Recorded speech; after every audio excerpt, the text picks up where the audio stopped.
Welcome to the Roofing Business Growth Circle podcast, the roofing podcast built specifically for roofing contractors and roofing business owners who want more profit, better systems, and real options for the future. I'm Jacques Skuteeki, your business innovation strategist. And on this show, we talk about what actually works in the roofing business, from roofing leads and sales growth to mindset, to automation, to follow-up systems, and building a roofing company that doesn't depend on you every day. If you're a roofer, you want to run a smarter and more profitable business without hype or fluff, you're at the right place and at the right time. So let's get started. Today, my guest expert is Kim Groshek. Kim, am I pronouncing it the right way, Groshek? Yep. Cool. So Kim is a success story. She worked with CEO. She's published, I don't know, 50 books. She's a coach. She's running a mastermind, and she has a very, very, very good understanding of the challenges in the home repair business market, specifically roofers. Can you help me here in positioning exactly who you are and how this conversation could empower roofers that are listening? Well, I help build businesses so you can actually make money while you sleep. So that's ultimately what I do. I help people build their legacy long after they're gone. So things are actually functioning, streamlined, and you actually are making an impact in a new way. Excellent. I love it. I love it. What, in your mind, with your experience and your contacts, what are the main industry challenges right now in 2026, as there's a lot of things happening out there in the market? Yeah, so the three things are that I have heard because I've been doing 100 CEO interviews. That's been a process for the last couple of months. And then I do executive roundtables where I bring people together every other week. And the three things that keep bubbling to the top are getting leads in a new way, because the economy is changing and shifting. The second thing is keeping up with AI and incorporating it where it makes sense. And the third thing is trying to get out of the chaos and the minutia, because it's so busy and everything's changing so fast. So those are the three things that people come to me for. Love it. Love it. And what type of solutions are possible? Or what Yeah. options and solutions are possible to empower these business owners during these challenging times? Yeah, I mean, we're in the right place, right? Because the first one is leads, which is really what you do is actually put in ecosystems and do beta testing, right? To see what actually will work. And it's a hands-off approach for them, for people, the business owners, right? And you're just making sure the ideal customer is understood and actually what the products are that they're actually trying to get sold, right?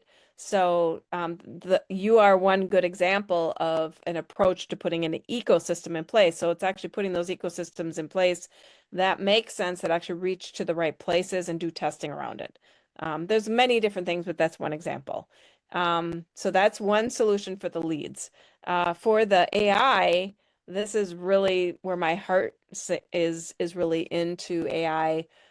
It is that putting the human-centric into AI rather than having AI being cloned and running.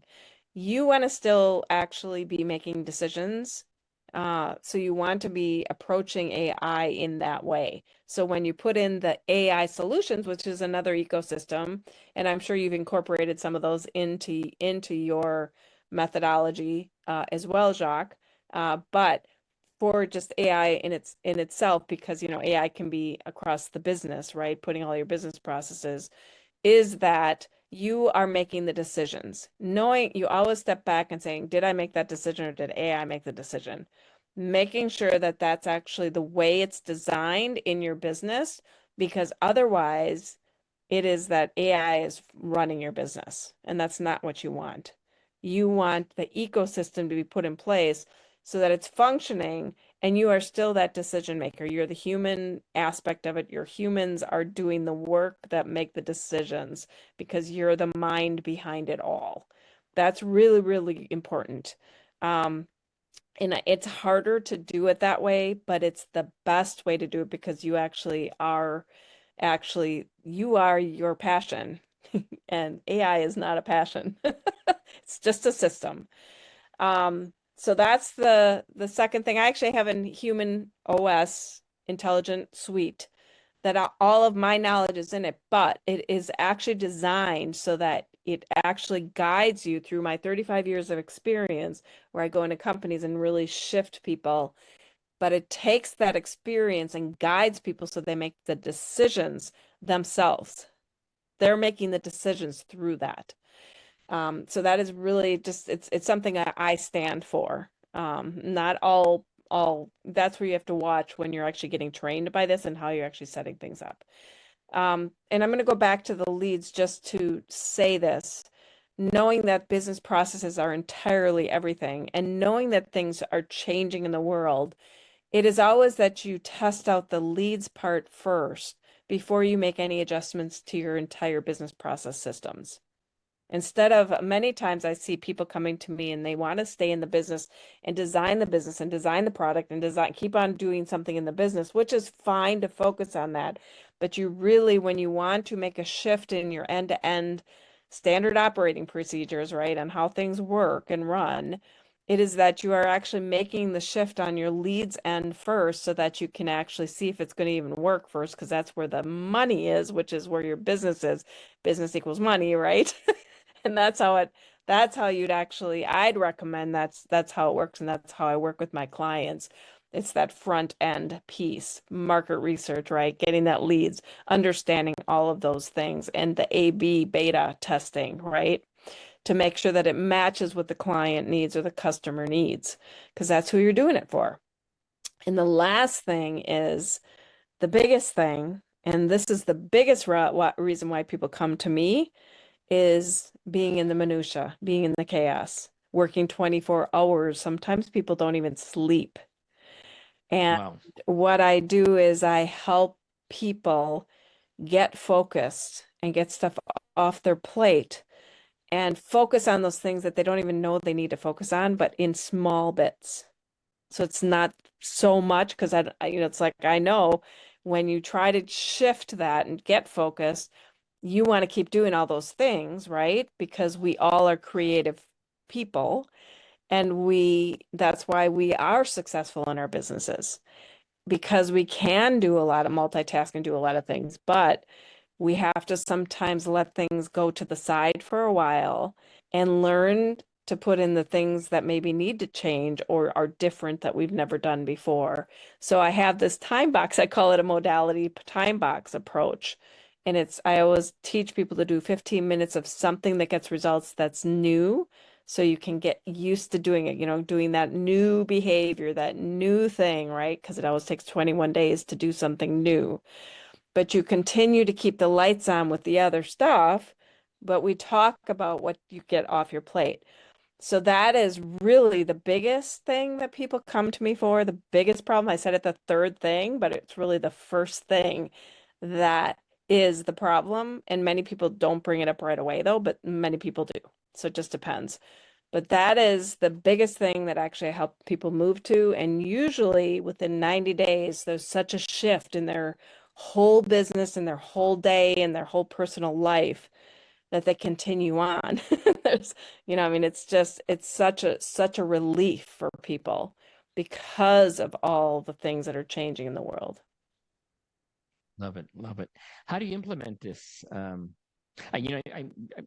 thought here I am, I'm bubbling with ideas here based on what you just shared. But you are right. I mean, you're always right because your name is Kim, right? But I know with your experience, you really understand the entrepreneur's mind. But I mean, sometimes they're so focused on just keeping busy that they lose their perspective of the big picture. Yes, leads are important, but if you don't have proper SOPs, and if your bid system is off track with not the right elements to give the right bidding, right? If you don't, and if you can't close the lead that comes in, you're screwed, right? Right. So it is. Yes, it starts with the leads, right? I always say leads are leads, and they become friends or prospects. And once the prospect becomes a client or family, right? But it's three different areas of your business where there's a lot of integration that's necessary. And then, when does billing come in? It comes when you get the client, right? When the prospect becomes a client, then billing comes in. But all of this stuff has got to work in harmony. And that's why it's normal that most of these business owners are like freaking out, or there's a lot of chaos, or they have some type of ADD, whatever you call it. Not because they have a problem, because there's too much going on, and they're being challenged with where is the priority, or they have a system in place saying, okay, step one, step two, step three. Yeah, so to add on to that, I mean, one of my superpowers have always been I went into Fortune 100 companies, or I work with the CEOs directly, and I can see the gaps. I do a gap assessment right away. I've got such an innate ability that I will see, oh, well, your leads process isn't broken. That's all good. You are not closing like you were saying, right? Or your whole financial system needs to be looked at here because of this, right? Or whatever it is. So every person is different, but what I'm saying is the ultimate group that comes to me, if we look at a consensus of the problems, those are the three. But in your business, it may be that you have, each person's different that comes to me. So right now, I have a person that is really diving in and learning and getting better at her closing, but it's about being a fractional CSO, which is a sales chief, right? And, negotiating and stuff like that. So in her space, she can do the work in that space, but this piece, right, in that closing space. So for her, that's her space, right? That it's not about leads, because she gets leads all the time.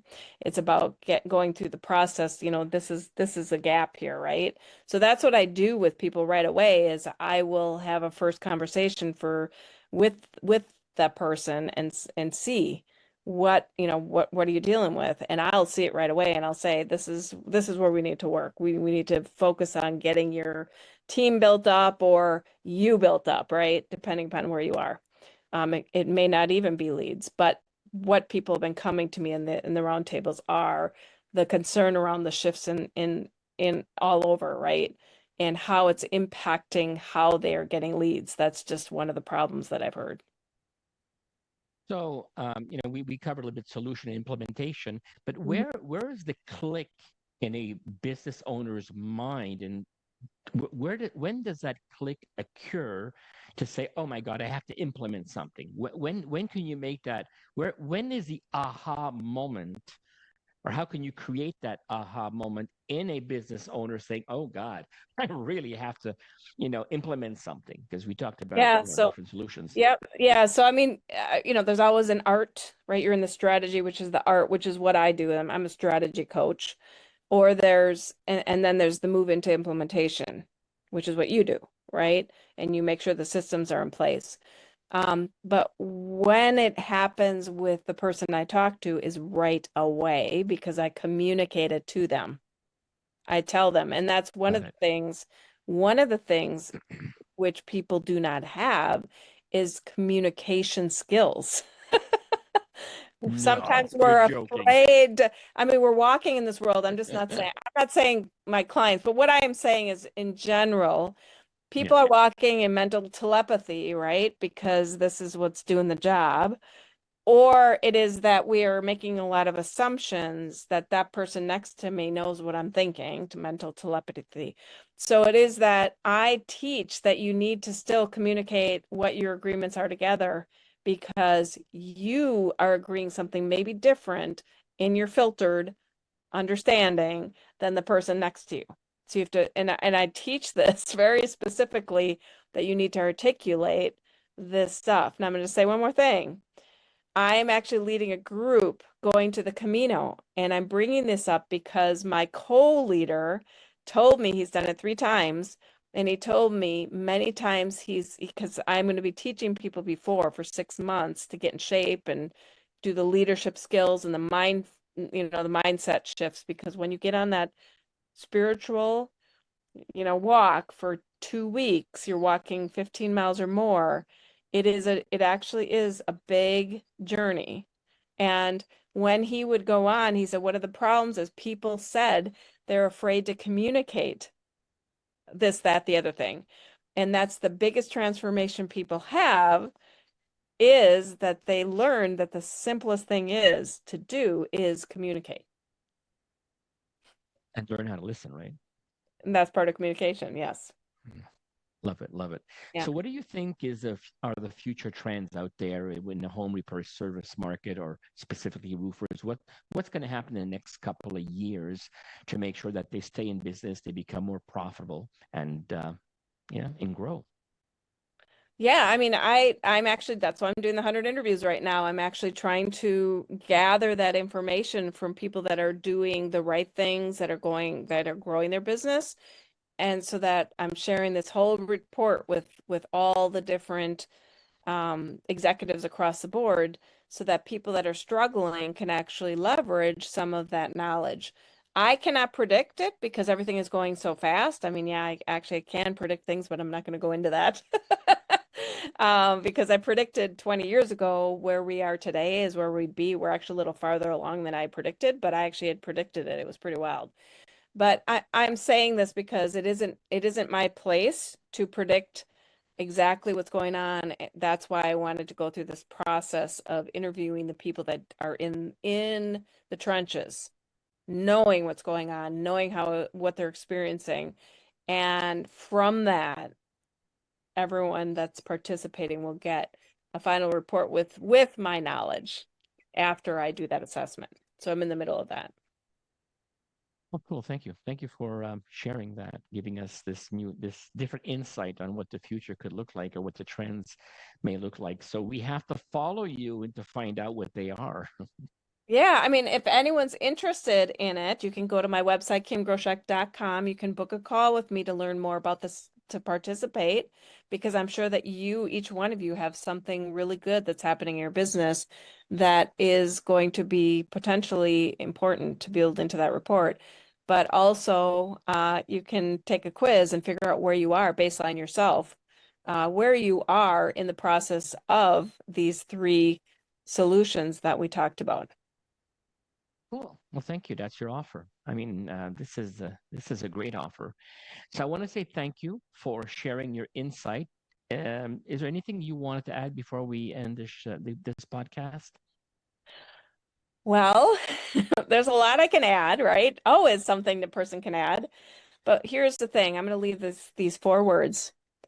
Dream, well, 4 main words, but here's my statement. Dream out loud, build what lasts. Wow. We're digesting that. Thank you, Kim. So before you go, the audience, if you're a roofing contractor or a roofing business owner, and today's episode hit close to home, make sure you're subscribed to the Roofing Business Growth Circle podcast, or check out our YouTube channel. Each week, we share practical strategies to help you grow profits, build better systems, and run a roofing business that doesn't depend on you every single day. And if you want help identifying what to fix in your roofing business, check the links in the description to take the next step with me, with Kim. And again, thank you so much for listening, and I'll see you in the next episode. Have a great day.